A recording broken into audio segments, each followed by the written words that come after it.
Bonjour, bienvenue pour une nouvelle vidéo du cabinet Landau Associés. On va voir que quand le juge administratif rend une ordonnance, il ne faut pas confondre éléments nouveaux et conclusions nouvelles. Bon, ce qui n'est pas nouveau, c'est que le juge administratif n'a pas l'obligation de viser dans ses ordonnances un mémoire qui n'aurait pas de conclusion nouvelle. Bon, très bien. Ce qui est un peu plus nouveau, c'est que le Conseil d'État vient de préciser qu'il en va de même, tant que les conclusions ne sont pas nouvelles, même s'il y a des éléments nouveaux dans le mémoire. Mais bon, c'était déjà la pratique très majoritaire des juridictions administratives. Qui contrôle cela ?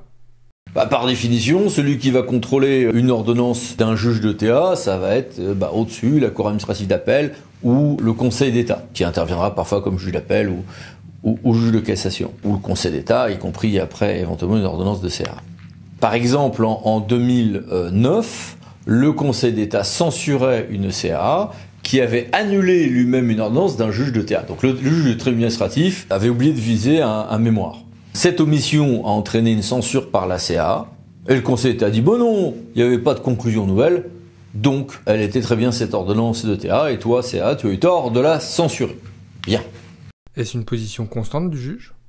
Oui, on peut citer par exemple aussi cette décision de la CA de Marseille de 2019, dans le cas d'un référé mesure utile, c'est assez classique. Donc tout est clair ?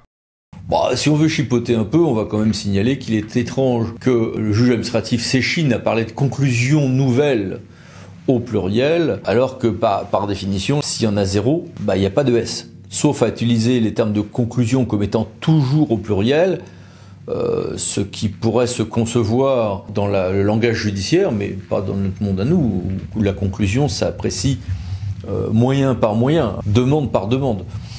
Donc bon, pluriel, un variable un peu étrange. Bon. Oui, là, on ne s'éloigne pas un petit peu du droit ? Oui, allez, on va revenir au droit.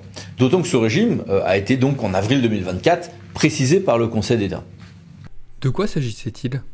Alors, la question était de savoir si le même sort, donc la non-obligation de viser les mémoires ne comportant pas de conclusion nouvelle, si celui qui a produit les écritures ainsi écartées n'a pas effectivement produit de conclusion nouvelle, mais il a apporté des éléments nouveaux qui peuvent permettre qu'une conclusion antérieurement déjà soulevée, évoquée, puisse avoir tout d'un coup une force différente ou une pertinence différente, avec des éléments nouveaux de fait ou de droit. Dans ces cas-là, le juge n'a-t-il pas l'obligation de viser le mémoire en question ? Et que décide le Conseil d'État ? Sans surprise, avec sévérité, le Conseil d'État confirme que l'article R742.2 du Code de justice administrative, qui prévoit les mentions figurées dans les ordonnances, ne prescrit pas de viser les mémoires qui ne comportent pas de conclusion nouvelle. Logique, toujours avec ce petit S qui m'agace, mais logique.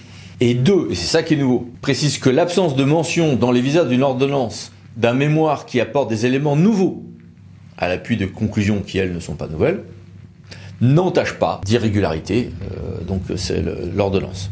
Donc cette absence de mention n'entache pas d'irrégularité l'ordonnance. Bon, on va trouver que le juge parfois est un petit peu plus souple avec lui-même qu'il l'est avec nos propres actes administratifs, mais enfin bon, passons, c'est un autre sujet. En tout cas, ça confirme en réalité ce qu'était la pratique très majoritaire de nombreuses juridictions administratives. Voilà, à bientôt pour d'autres vidéos. Merci, au revoir.